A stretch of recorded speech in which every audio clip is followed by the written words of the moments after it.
This is Hannibal back here with some wrestling news for thehannibaltv.com.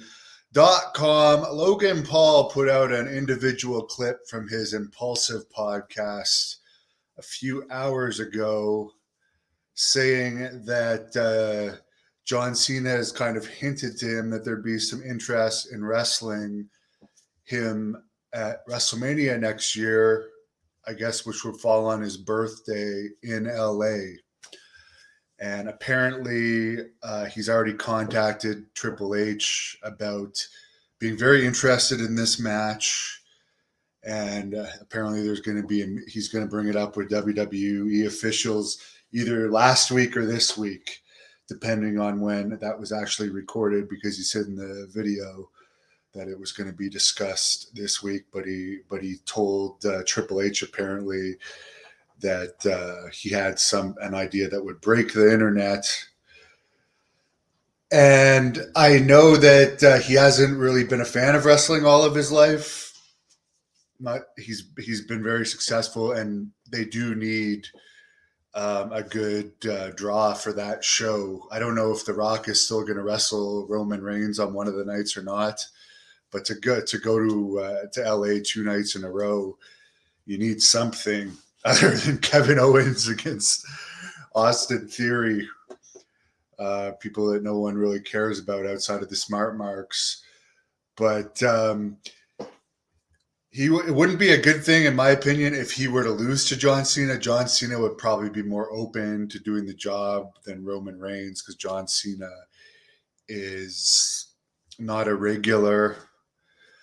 But I don't know if Logan Paul understands yet that wins and losses, as much as people say they don't matter in wrestling, they do matter. So to lose 2 in a row, whoever your next opponent is, your third opponent, there'll be a lot less interest if you don't beat Cena. So that would be important, in my opinion, that he would actually beat Cena. Another name he also threw out there would be Randy Orton, but Randy Orton's not a movie star, and he's never been a big box office draw like Cena. I'm not saying he hasn't been a staple of WWE for years, but Logan Paul against Randy Orton, I mean, most of Logan Paul's fans know who John Cena is, unlike Roman Reigns. He's not even close to as well known as Cena is. So I agree that would be a huge match, but I do think Paul would win. I also think it's interesting.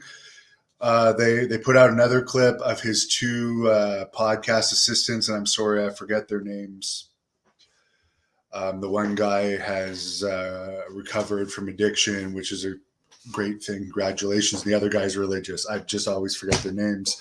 But they kayfabed that they pretended they didn't know in this podcast that the Usos pulled them over the barrier at Crown Jewel and roughed them up.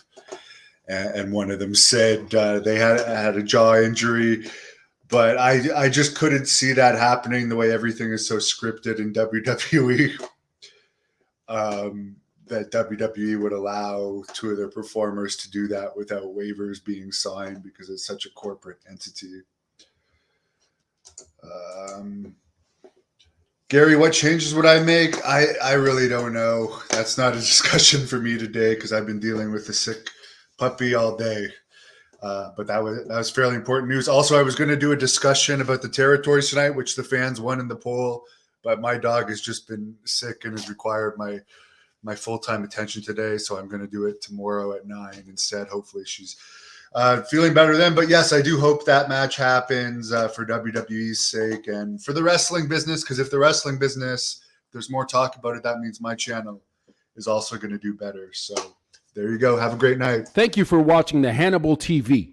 Please like this video if you enjoyed it, and click the subscribe button to not miss any of our latest shoot interviews, match videos,